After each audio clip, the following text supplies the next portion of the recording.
तो आप सभी को नमस्ते प्रणाम। मैं आपका अपना ठाकुर प्रखर सिंह और रात के 10 बज चुके और कहानी का जो सिलसिला है बदस्तूर जारी है। आज की कहानी की बात करूं तो आज की कहानी एक ऐसी कहानी जिसको मैं सुनाने नहीं वाला था, क्योंकि लगातार अलग अलग चैनलों पर इस कहानी को आपको सुनाया गया। पहले सम सर ने सुनाया, फिर उस्मान साहब ने सुनाया। अब दोनों ने सुना दिया तो मुझे लगा इस कहानी में क्या बचा, लेकिन फिर न जाने क्यों मैं भी बैठा था, सोचा टाइम पास के लिए चलो सुनते हैं, देखें क्या हुआ था। क्योंकि अपने बड़ों से सीखना चाहिए कि उन्होंने क्या बताया, कितनी रिसर्च उनकी है। अब रिसर्च चूंकि सम सर ने एक दिन पहले की थी और शायद सुनाने से भी 2-4 घंटे पहले, और उस्मान साहब ने भी वही किया था। और उसके बाद कहानी में कुछ ऐसे अपडेट आए कि मुझे लगा कि इस कहानी को एक बार खुद में सुनाऊं, क्योंकि बहुत सारी ऐसी चीज़ें हैं जो अब तक मिसिंग थी और मुझे नहीं सुनाई दी किसी कहानी में, और अब वो चीज़ें खुल गई हैं। तो मुझे लगा कि एक बार और आपको बताया जाए। अब आपको ये लग रहा होगा कि क्या प्रखर ठाकुर जो है अपने आप को इन दोनों से बहुत ऊंचा समझता है, तो ऐसा बिल्कुल नहीं भाई साहब।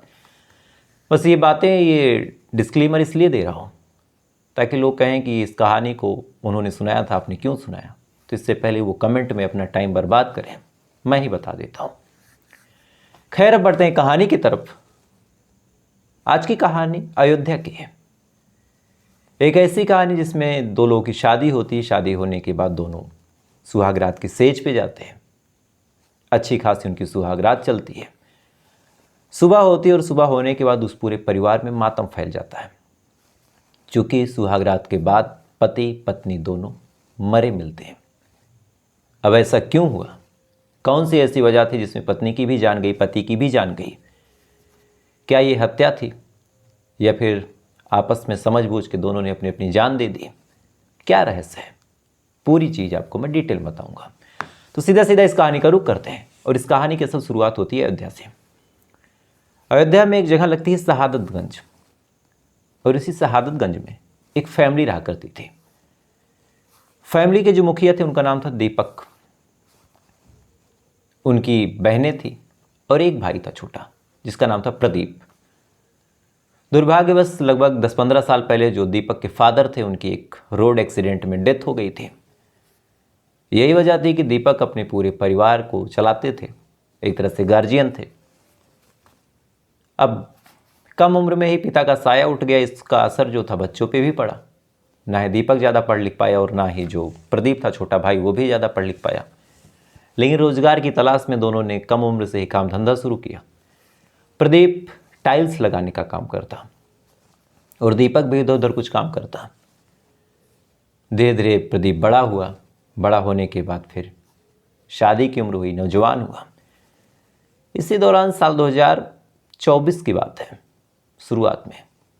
इस बार की तरह पिछले साल भी शादियों का सीजन था। एक रिश्तेदार के यहाँ शादी में जाता है। जाने के बाद वहाँ पे अक्सर ये होता है कि भाई नौजवान लड़के लड़कियों को देखते हैं, लड़कियाँ लड़कों को देखती हैं। घर वाले भी इस दिन रोक टोक नहीं करते कि ठीक है, थोड़ी मौज मस्ती लोग करना चाहते हैं, खुल के अपनी लाइफ जीना चाहते हैं, एक दिन एंजॉय करना चाहते हैं तो कर लो। खासकर हम लोगों की शादियों में तो बहुत ज़्यादा हंसी मजाक चलता है। लड़कियां इधर से गाली गाती हैं, सामने से लड़का पक्ष गाली सुनता ही सुनता है, और रात भर ये कार्यक्रम चलता है। फिर जयमाल पे लड़के वाले थोड़ी सी हंसी मजाक ठिठोली करते हैं। ये चीज़ें एक नोक झोंक है, इसमें कोई बहुत सीरियस ऑफेंसिव बात नहीं है। यहीं पे इस लड़के यानी प्रदीप की मुलाकात एक लड़की से होती है, जिसका नाम था शिवानी। शिवानी की उम्र 21 साल। दोनों एक दूसरे को देखते हैं, देखने के बाद एक दूसरे को स्माइल देते हैं। अब शादी एक मौका, दोबारा आमना सामना होना था नहीं। जैसे तैसे करके प्रदीप ने अपना नंबर शिवानी को दे दिया, दुनिया की नज़रों से छुपाते हुए। शिवानी भी नंबर ले लेती है। उसके बाद वो बारात लौट आती है। बारात के लौटने के बाद फिर सामने से शिवानी कॉल करती है। प्रदीप के पास कॉल आया। आने के बाद दोनों बातचीत करते हैं। शिवानी से प्रदीप अपने बारे में बताता है, शिवानी अपने बारे में बताती है। जो पूरी बातचीत थी उसमें एक बात पता चली कि दोनों जो है जहाँ गए थे वहाँ की ये कॉमन रिश्तेदार हैं। अब ये बात जब पता चली तो बड़ा अच्छा लगा दोनों की, चलो कम से कम रिश्तेदार हैं तो कास्ट सेम है। हमारे देश में कास्ट भी एक बहुत बड़ा बवाल है, लोग अपने कास्ट में ही शादी करना चाहते हैं, न ज़्यादा ऊपर जाना चाहते हैं, न ज़्यादा नीचे आना चाहते हैं, अपना ही कास्ट, गोत्र, वर्ण, पता नहीं क्या क्या मिलाते हैं। खैर, जिसकी जैसी मान्यता। बहरहाल जब तमाम चीज़ें सेम मिली, दोनों खुश हुए, उसके बाद दोनों बातचीत करना चालू करते हैं। लड़का इधर से बताता है कि तुम मुझे पसंद हो, लड़की उधर से बताती है कि तुम मुझे पसंद हो। इसके बाद दोनों शादीशुदा ज़िंदगी के बारे में भी सोचने लगते हैं, दोनों एक दूसरे को पसंद भी करने लगे। इधर फिर जब दोनों का मन था तो दोनों ने अपने अपने घर वालों से बात की। बात करने के बाद ये डिसाइड हुआ कि शादी की जाएगी। अब शादी, एक तो लड़के को लड़की पसंद, इधर लड़की को लड़का पसंद, तो बड़ा अच्छा लगा दोनों को कि भाई चलो शादी फिक्स हो गई। तो दोनों ही खुश थे। लड़की पक्ष के बारे में पता चलता है कि लड़की का जो परिवार है यहीं से 2 घंटे की दूरी पे एक जगह लगती है, डीली सरैया, जो शहादतगंज है वहाँ से लगभग थोड़ी दूर पे है। डीली सरैया के पास लड़की का परिवार का पैतृक गांव है, बाकी परिवार जो है दिल्ली में रहता है। परिवार भी कोई बहुत संपन्न नहीं है, लड़की 8वीं पास है, बाकी सिलाई वगैरह करके दिल्ली में लोग रहते हैं। वहाँ पे जो फादर है लड़की का, वो लोहा पट्टी में काम करता है। माता जी भी लड़की की उसी लोहा पट्टी में अपने पति के साथ काम करती हैं। और जो शिवानी वो सबसे बड़ी है, बाकी छोटे छोटे और भाई बहन हैं। शिवानी भी सिलाई कढ़ाई करती है। बहरहाल बिलो मिडिल क्लास फैमिली, दोनों फिर शादी की बात करते हैं। बात परिवार तक पहुंचती है, परिवार वाले भी हाँ कर देते हैं। इसके जस्ट बाद लड़की वाले कहते हैं कि ठीक है, इसी साल 2025 के अप्रैल में शादी हो जाएगी। ये बात जब पता चली तब इन्होंने कहा कि नहीं, शादी जो है होली के पहले वाली लगन में ही होगी, अप्रैल में बड़ी गर्मी होती है। इन्होंने कहा ठीक है। उसके बाद 7 मार्च साल 2025 शादी की तारीख मुकर्रर की जाती है।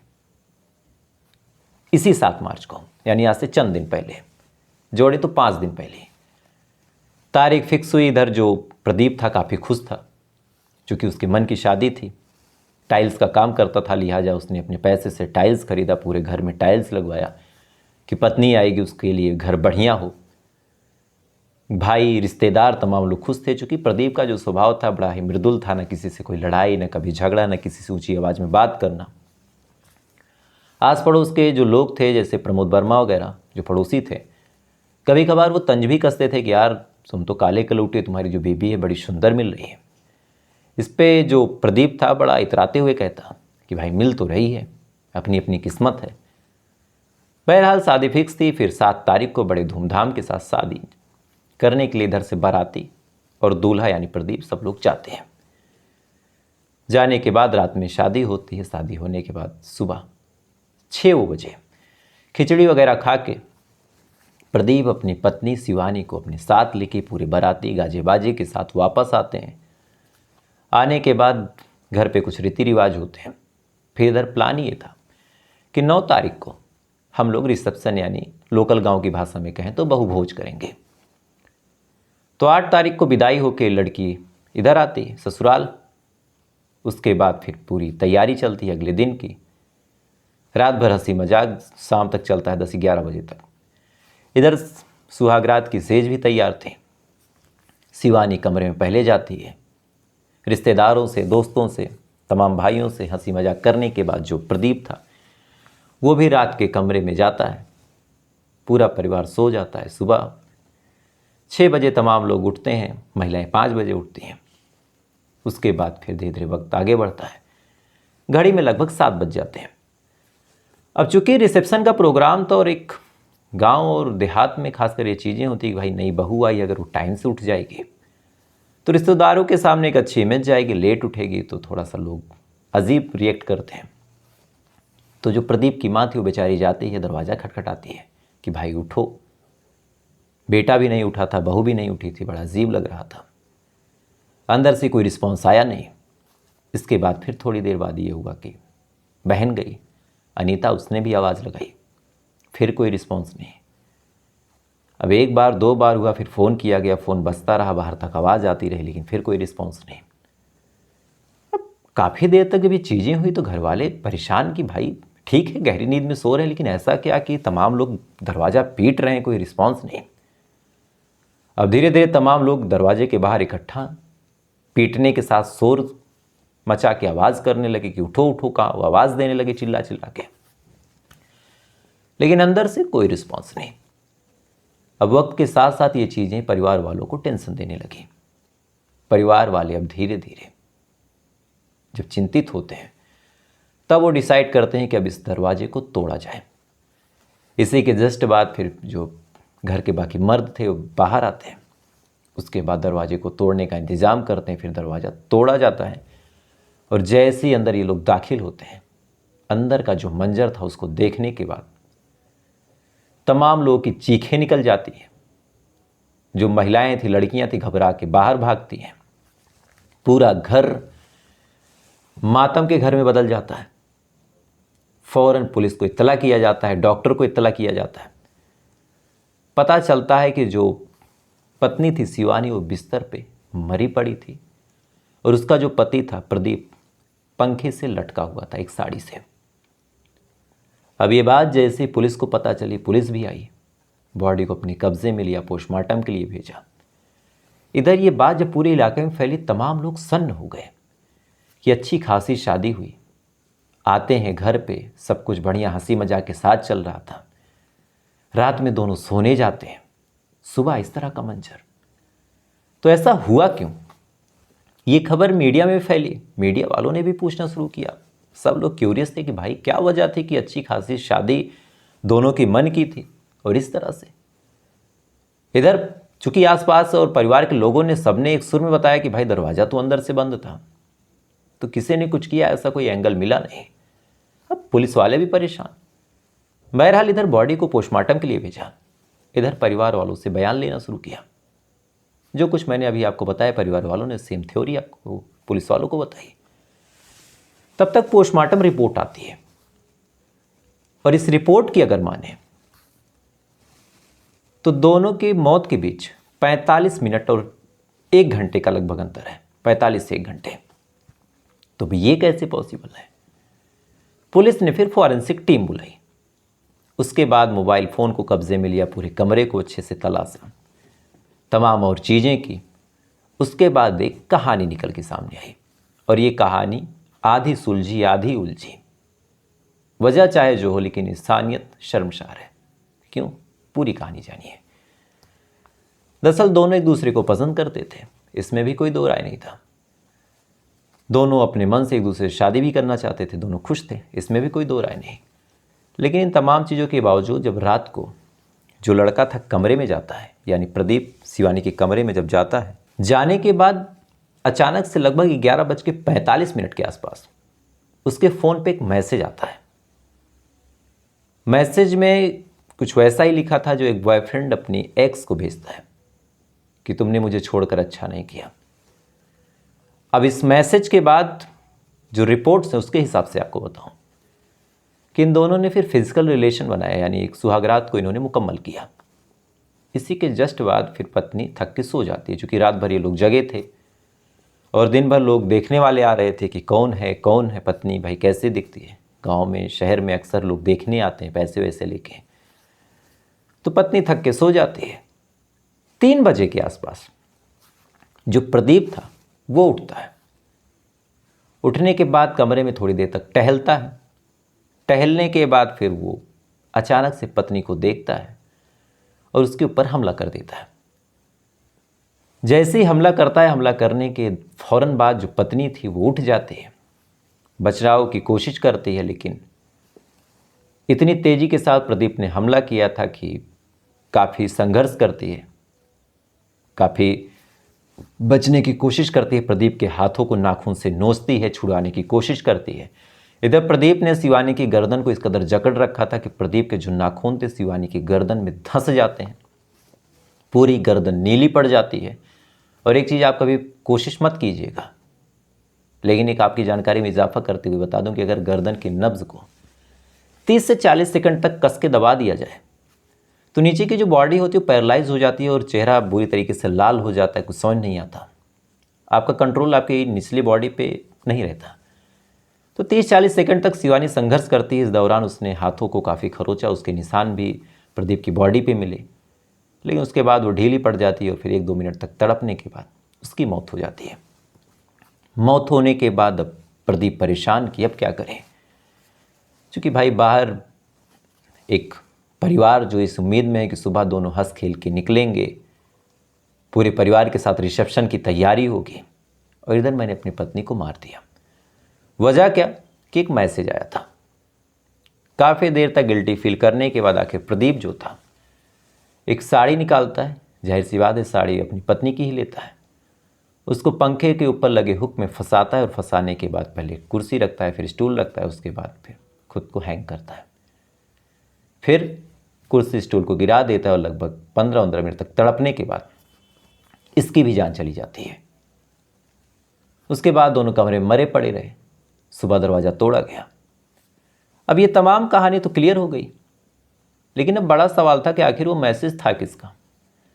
तो इसके बारे में जब पुलिस ने पड़ताल की तो अभी तक जो कहानी निकल के बहुत कम लोगों के सामने आई, लेकिन पुलिस के कुछ ऐसे लोग हैं जिन्होंने इधर उधर से जानकारी दे दी है कि ये मैसेज किसी और ने नहीं, प्रदीप ने खुद से खुद को किया था। क्योंकि रात के लगभग 11 बजे उसके दिमाग में फितूर आया था कि एक बार चलूँ चेक करूँ कि मेरी पत्नी का क्या किसी और से कोई अफेयर तो नहीं। इस वजह से उसने मैसेज किया कि मैं ऐसा दिखाऊंगा कि जो मेरी पत्नी है उसका कोई बॉयफ्रेंड है, और उसने मुझे मैसेज किया है। इस वजह से उसने एक फर्जी बॉयफ्रेंड बन के अपने व्हाट्सएप पे मैसेज डाला, दूसरे फ़ोन से वॉशरूम वगैरह में डाल के किया होगा, और उसके बारे में शायद उसने पत्नी से पूछा। चूँकि सरकमटेंशियल चीज़ें यही कहती हैं कि भाई अगर खुद उसने मैसेज किया जानने के लिए कि कौन बॉयफ्रेंड है, तो एक बॉयफ्रेंड बन के उसने मैसेज किया कि तुमने मेरे साथ अच्छा नहीं किया। वही मैसेज अपनी पत्नी शिवानी को दिखाया कि देखो तुम्हारा बॉयफ्रेंड कोई है, उसने मुझे मैसेज किया, और अब तुम मुझे सही सही बताओ कि तुम्हारा बॉयफ्रेंड कौन है। अब शिवानी ने शायद कुछ बताया ऐसा वैसा कि हाँ एक पहले था। इसी बात को लेकर इन दोनों के बीच झगड़ा हुआ होगा कि शिवानी तुम्हारा बॉयफ्रेंड था, तुमने इससे पहले मुझे बताया नहीं, और फिर गुस्से में शिवानी का इसने कत्ल कर दिया होगा। क्योंकि पारिस्थितिजनक चीज़ें जो कहती हैं अगर इसने खुद से मैसेज किया था खुद को कि देखो तुम्हारे बॉयफ्रेंड ने मुझे मैसेज किया, और इसके बारे में फिर इसने शिवानी से पूछा कि तुम्हारे बॉयफ्रेंड ने मुझे मैसेज किया तो कौन है ये लड़का। क्योंकि इसने एक जाल फेंका था कि देखें मेरी पत्नी फंसती है या नहीं। अगर शिवानी मुकर जाती कि मुझे नहीं पता कौन है, तब तो बात ठीक थी। शिवानी ने शायद गलती से मुंह खोल दिया होगा कि हाँ वो लड़का मेरा बॉयफ्रेंड है ऐसा वैसा। लेकिन ये कहानी यही ख़त्म नहीं होती। अब इसमें कई ऐसे पहलू हैं। जैसे एक सवाल ये है कि शिवानी बात तो अपने बॉयफ्रेंड से यानी प्रदीप से काफ़ी टाइम से करती थी, लेकिन 1 महीने पहले न जाने ऐसा क्या हुआ कि प्रदीप से बात करने के लिए उसने अपना फ़ोन बंद कर दिया और अपनी माँ के फ़ोन से बात करती थी। अब इसके बारे में जब प्रदीप की सास यानी शिवानी की माँ से पूछा गया, तब उन्होंने कहा कि शिवानी का जो फ़ोन था वो पानी में गिर गया था। पानी में गिरने की वजह से जो शिवानी का फ़ोन है वो ख़राब हो गया, इस वजह से वो मेरे फ़ोन से बात करती थी। लेकिन अब फिर सवाल उठता है कि भाई 1 महीने से फ़ोन ख़राब था तो शिवानी ने फ़ोन बनवाया क्यों नहीं। आमतौर पे जिससे शादी फिक्स हो, बॉयफ्रेंड और पति की बातों की लत बहुत गंदी होती है, लोग कुछ भी कर जाते हैं। तो 1 महीने से फ़ोन ख़राब था और जाहिर सी बात है मम्मी का फ़ोन हमेशा मिलेगा नहीं, तो ऐसे हाल में क्या शिवानी का फ़ोन बनवाया नहीं जा सकता था? ये भी सवाल है। सुहागरात के दौरान ऐसी कौन सी बात हुई जिस वजह से प्रदीप के दिमाग में ख्याल आया कि चलो मैं मैसेज करता हूँ। चूँकि 3 दिन पहले प्रदीप ने अपने भांजे से कहा था कि एक फ़ोन खरीदना है तुम्हारी मामी के लिए यानी शिवानी के लिए। तो 3 दिन पहले वो फ़ोन लेने की फिराक में था, अपनी पत्नी को फ़ोन देने की फिराक में था, लेकिन 3 दिन में न जाने ऐसी कौन सी घटना हुई कि फिर उसने टेस्ट लेने की सोच ली। शायद ये वही फ़ोन था जिस फ़ोन को उसने ख़रीदा था गिफ्ट देने के लिए, लेकिन उसी फ़ोन से उसने प्रैंक करने का प्लान बनाया। बहरहाल ये लड़ाई, ये कत्ल, आपसी शक, आपसी रंजिश तो नहीं कह सकते, किसी बाहरी का हाथ भी नहीं कह सकते, लेकिन बस 2 चीज़ें हैं। अगर प्रदीप ने खुद मैसेज किया, जो पुलिस के कुछ आंतरिक विभाग के लोग कह रहे हैं, उसके हिसाब से फिर प्रदीप को ये चीज़ बर्दाश्त ही नहीं हुई कि उसने किसी ऐसे आदमी को मौका दिया जिसका पहले से पास्ट है, जो कि आज के टाइम में शायद बहुत छोटी बात है। दूसरा कि सच में कोई बॉयफ्रेंड था तो उसने भी बड़ी नीच गलीच हरकत की कि अपनी पत्नी के सुहागरात पे या फिर उसकी शादी के बाद इस तरह से रिश्ते को ख़राब करने की कोशिश करना। बहरहाल यहाँ पे जो रीज़न था वो यही था कि प्रदीप को डाउट था और कुछ ऐसे सबूत मिले जिससे कंफर्म हुआ कि उसकी पत्नी का किसी और से रिलेशन है, और इस वजह से प्रदीप ने फिर अपनी पत्नी शिवानी का कत्ल किया। और फिर उसी अपराध बोध में, उसी गिल्ट में शिवानी को मारने के बाद प्रदीप ने अपनी भी जान ले ली। तो क्या ही कहें। तो अपने आप में बड़ी अजीब कहानी थी। मुझे लगा डिटेल्स मेरे पास हैं तो आपको सुनाई जाए, और इस कहानी के बारे में आपकी क्या राय है कमेंट जरूर कीजिएगा। वीडियो अच्छा लगा हो तो लाइक सब्सक्राइब करके अपना प्यार दे सकते हैं। कल आपसे फिर मुलाकात होगी ऐसी किसी कहानी के साथ। अब तक आप अच्छे रहिए, खुश रहिए, अपना ख्याल रखिए, अपने देश का ख्याल रखिए। जय हिंद, वंदे मातरम।